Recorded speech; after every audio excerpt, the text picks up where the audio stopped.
Hey friends, this is Jay Cal's View, and we're kind of starting on a somber note. If you guys have already been on social media today, you've already heard that we lost a legend today. We lost one of the greatest NWA World Heavyweight Champions of our lifetime. Harley Race has passed away today, just afternoon today. Mr. Race had been in the hospital under doctors of care for most of July. As of the 23rd, we had heard that he would be coming home, but he had succumbed to his illness, and today we lost a legend. Harley Race is survived by his two children, Leland Race, who recently challenged for the NWA World Heavyweight Championship, and Justin Race. So from April 11th, 1943 till August 1st, 2019. Harley, you were handsome, you were the king of wrestling, and you're going to be missed. We'll be right back.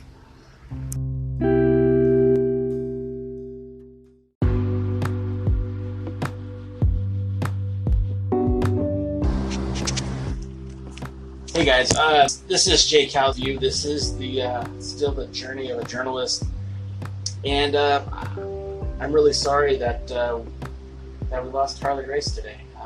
Not the way I wanted to start today's show, but the show must go on. Yesterday was July 31st. Today is August 1st. Yesterday marked 8 years, the 8-year anniversary of Adam Pearce defeating 4 other men to win the NWA World Heavyweight Championship at the Ohio State Fair in Columbus, Ohio. Of course, that might be the story to just some of you. Pearce winning the title, the NWA continuity continuing on. But there's more to the story. There's always more to the story. And I've been privy enough to be around for these stories. I've been a fan of the NWA since I was a wee lad, but I've been covering the National Wrestling Alliance pretty exclusively since 2007, and that has afforded me the opportunity to learn more about the ins and outs of the NWA than most folks know. And I'm going to tell you right now, not everything you hear is pretty, not everything you see is sunshine and lemon drops, but there is a story that should be told. And 8 years ago, yesterday, Adam Pearce won the World's Heavyweight Championship. But it also might have been one of the biggest missed opportunities for the NWA in recent years. Yeah, I'm going to say it. It was a huge miss. Because that match should have been the Sheik defending his World Heavyweight Championship against Adam Pearce.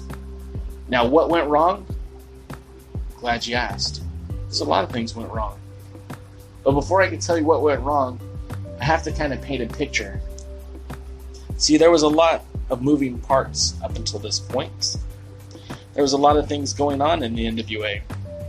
In fact, we can go back to as far as, we could actually go back to February 12th, 2011, 2 days before Valentine's Day, in a match that pitted Joey Ryan and Scorpio Sky against the standard of Adam Pearce and Austin Aries. Now, during that match, something went wrong. An injury happened. Let's let Adam Pearce tell you that.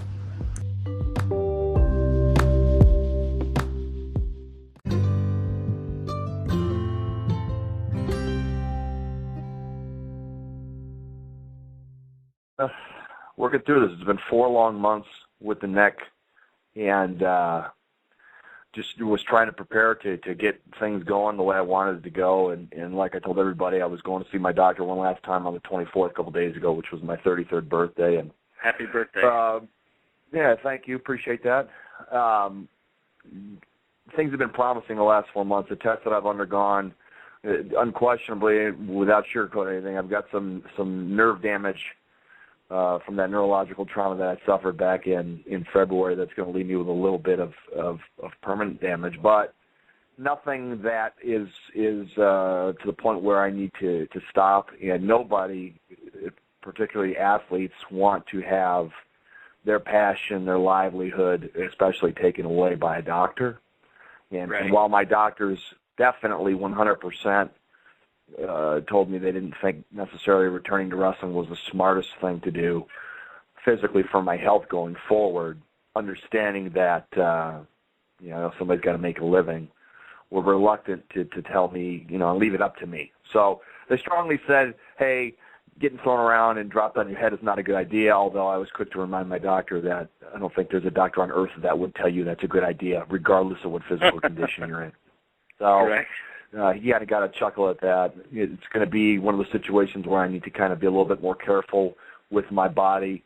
Not that I haven't always been, but, I'm not 22 anymore, and I don't heal the way that I did back then. And with something like a neck, which I'm happy and proud to say is 100%, it could be scary. And I feel like I've made enough progress with my nerve damage, and the tests I've seen successful progression every month on my neurological tests. And, I'm not 100% back neurologically where I was, but I'm damn close. And let's say I'm 97%, and I think 97% of Scrap Iron Adam Pearce is better than 100% of a lot of people.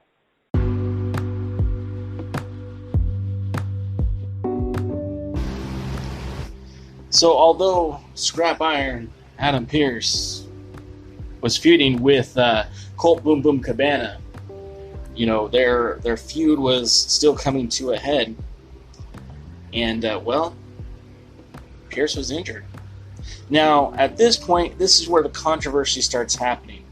Because for the Sheik, the Sheik was promised an opportunity to be world champion years earlier.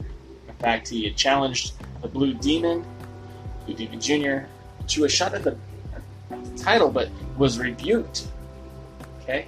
The Sheik was the NWA Midwest champion. He was also the NWA Florida champion.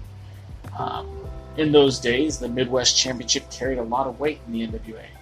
On top of those two titles, he also became the NWA North American champion.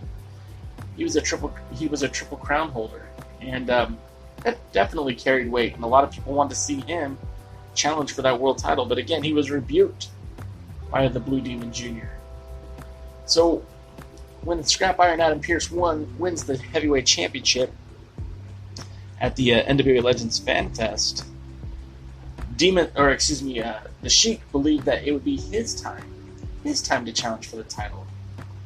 But for whatever reason, the match never happened. It never lined up. It just never worked out. And to the point I'm about to make, Pearce got injured.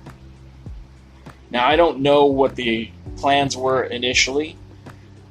We all kind of believed that Colt Cabana was being groomed to be the next World's Heavyweight Championship, and that happened on March 6, 2011, in Hollywood, California, at the Regent Showcase Theater.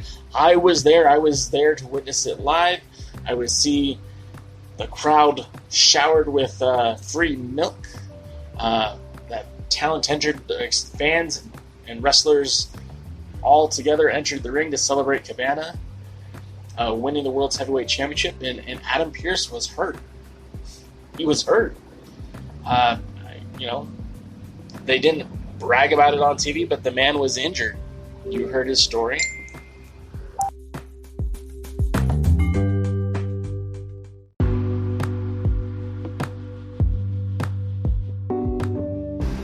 So again, all is right in the world. Colt Cabana leaves victorious from Hollywood as World's Heavyweight Champion, fulfilling his prophecy that he made on the first episode of said broadcast that he would be the next NWA World's Heavyweight Championship. And Adam Pearce rides off into the sunset, or so we think. But Cabana's reign as champion is short-lived. He's only champion for what ends up being a little over a month. It wasn't for a lack of trying, though. I mean, Cabana defends a title in Georgia, defends a title in Alabama, comes back to Hollywood to beat Joey Ryan. And then on April 23rd, Jacksonville, Florida, at NWA Florida's Subtle Hustle, the Sheik finally cashes in and becomes World Heavyweight Champion, much to nobody's surprise.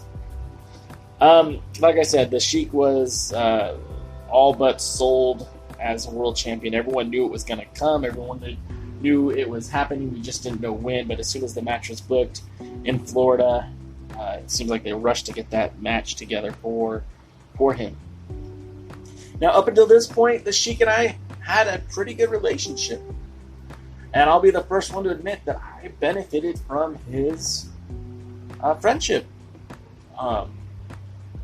NWA Florida, the promotion was called Pro Wrestling Fusion, and Pro Wrestling Fusion literally had links from my website onto their website. I mean, you could click through to alliance-wrestling.com.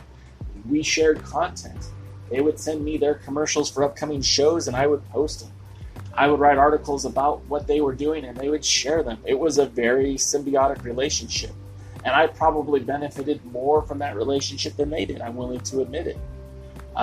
The Sheik was kind to me. Anytime I had something nice to say, he would return the favor. He'd put over what we did over here at alliance-wrestling.com, and things were pretty cool. But then that all changed. That all changed when I got the announcement that there would be a match July 31st at the Ohio State Fair, NWA Ohio, which I believe was just a moniker for what Bill Behrens and the NWA were promoting at the in Ohio.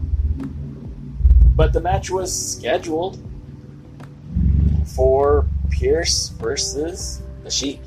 But then things started to get weird. Like I said, the Sheik and I had this good relationship up until this point.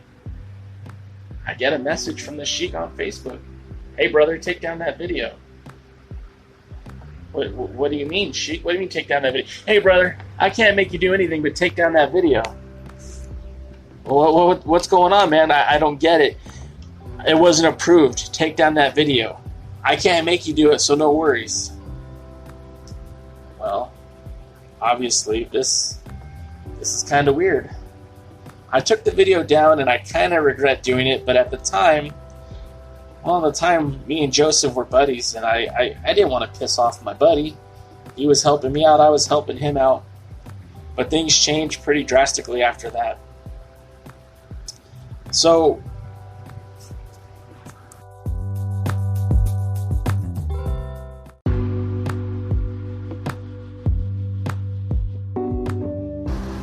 it was at this point I started getting threats of potential lawsuits, and so I had to keep all these messages, and I still have them today if anyone needs to see proof that I'm not making this stuff up.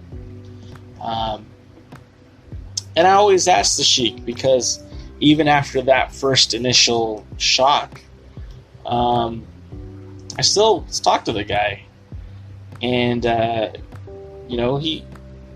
he told me he'd be coming to Hollywood. Well, at this point, the Sheik had already been stripped of the title. Bottom line is July 31st, you're cleared to wrestle, and in your appointment book, in your calendar, you have an opportunity to face off against the reigning NWA World Champion, the Sheik. This is essentially your rematch, which would have been against Colt had he still retained the title. What are your feelings going into the Ohio State Fair on July 31st now that you've been authorized to step back into the ring? Well, I mean, you said it best. July 31st has been on the calendar for got to be close to 6 months now. It's a match that I refused to take off my schedule, even when I initially was hurt and prognosis was a lot darker than it ended up being, a couple days ago.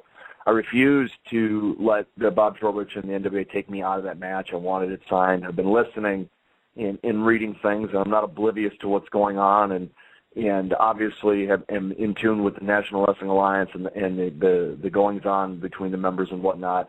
And I've listened to the Sheik time and time again say that I ducked him when I was World Heavyweight Champion, which I can unequivocally state today is complete, unadulterated bullshit.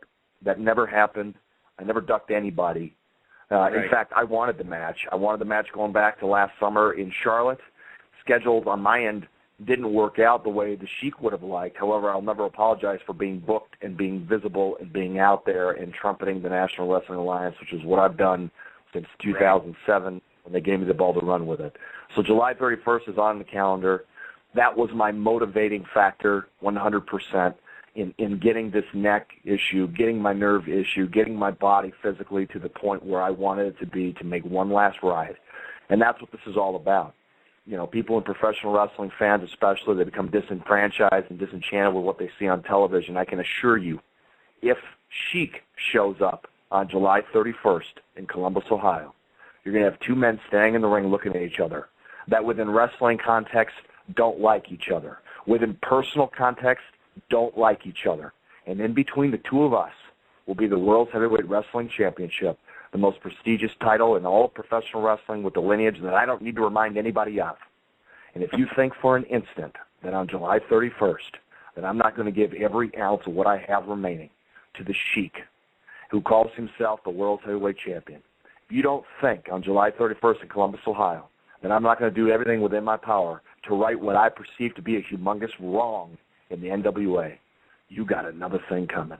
And if you're anywhere near Columbus, Ohio on the 31st of July, I advise you to go down to the Fairgrounds Coliseum and buy yourself a ticket, because you might not see a wrestling match. You might see a goddamn fight. And it's going to be one that the people that are there are going to remember for a long time. I know I'll remember it, and I'm willing to bet my dying breath that the Sheik is going to remember it for a very long time.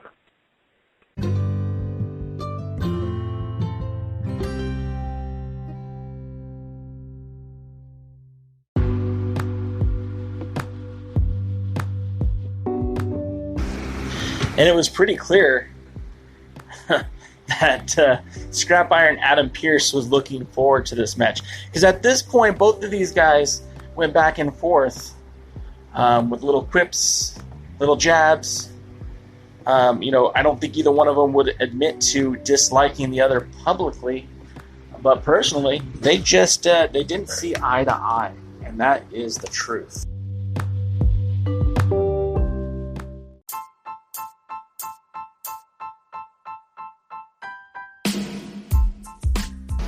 So the stage was set, but there was just one problem. The Sheik wasn't going to do business. Period. He had possession of the NWA World Heavyweight Championship and decided he wasn't going to honor his commitments. Now, he had boasted about a championship match for 0-1, a match that never took place. Shortly after the Sheik stopped being booked for 0-1. The title itself, well, that's another story that we could talk about, but as I can allude to in the 10 Pounds of Gold, the very first episode, David Marquez references the belt being stolen. Well, it doesn't take a genius to put two and two together. The title was never returned. In fact, the junior heavyweight champion was also very close to the Sheik. That would be Craig Classic. He opted to not return his title to ownership before vacating it. So you had the Sheik, who was stripped as champion, Craig Classic, who vacated the title. We needed to crown a new junior heavyweight champion, but first a new world heavyweight champion. So no, we didn't get a match that fans were interested in seeing, that had a lot of realism, that would have had people talking about after the fact. We've got something much more watered down, something much more tame.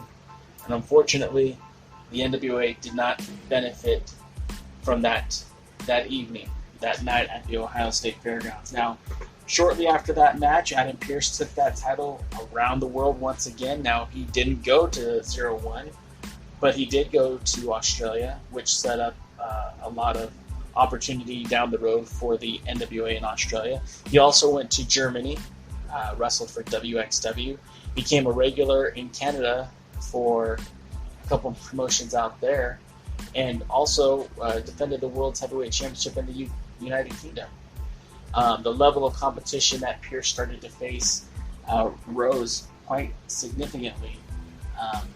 Started wrestling matches with guys like Zack Sabre Jr., started wrestling matches with the likes of Adam Cole when he wrestled the Ring Warriors, Emil Stossel in WXW, Vance Nevada in the CNWA, Canadian National Wrestling Alliance, and really just took the belt all across the country. This would lead up to the 7 Levels of Hate, which was probably one of the biggest moments in the National Wrestling Alliance history prior to the ownership change and prior to Billy Corgan and Dave Lagana taking control of the brand. We also saw the World's Heavyweight Championship appear on TV regularly for Metro Pro Wrestling, Championship Wrestling from Hollywood, NWA Ring Warriors. So I mean, it was good to see the title being defended. It was good that the champion again was traveling all over the country. And it's unfortunate that we never really got that matchup. It didn't really, in the grand scheme of things, it didn't ruin anyone's career. Pearce went on to hold the title one more time after this match, after this championship reign. Like I said, the 7 Levels of Hate. Ended on a high note after the 7 Levels of Hate, had a few more matches here and there before ending his in-ring career and taking on a more behind-the-scenes approach with the WWE. Of course, the Sheik, you can still see him wrestling. He eventually started a wrestling promotion out here in my backyard, PCW Ultra. He is also involved with MLW. I believe currently he's part of Contra in MLW. I'll be honest, I don't follow the guy because, quite frankly, there was a bad taste left in my mouth. It didn't damage either one of their careers. It didn't damage their legacy. If you watch the NWA, the History and Tradition documentary, which I was in, you could hear a lot of people talk about the Sheik, but at the end of the day, it didn't stop him from continuing to exist in the business. You could hear the Sheik's response. It's available on YouTube. And again, it didn't put Adam Pearce out of the business. But I always imagine what would have happened, what could have been. It was just a few years before David Marquez was running in arenas, the Orleans Arena. He was running in smaller arenas in Texas, in Arizona, Florida. And I wonder if a feud that could get people to believe, to really buy into what they were watching, if that could have kickstarted the NWA a little bit sooner. And we hear Dave Lagana mention the authentic era, but what if we had an authentic era where two guys legitimately didn't like each other, legitimately were out there wrestling and blended between reality and fiction, blended between fantasy and reality? We'll never know. We'll never know. But that's the other side of the story. And you've been listening to Jay Cal's View. I greatly appreciate you listening. Remember, you can follow us on Twitter at The Alliance Blog, on Facebook at The Alliance Blog, on Instagram at The Alliance Blog. Do Tumblr, we're there too, at The Alliance Blog. You can see our videos on YouTube. And wherever you're listening to this, you could please hit like and subscribe. I greatly appreciate it. That's going to do it for this time. Again, thanks for tuning in, and we'll catch you next time at the matches.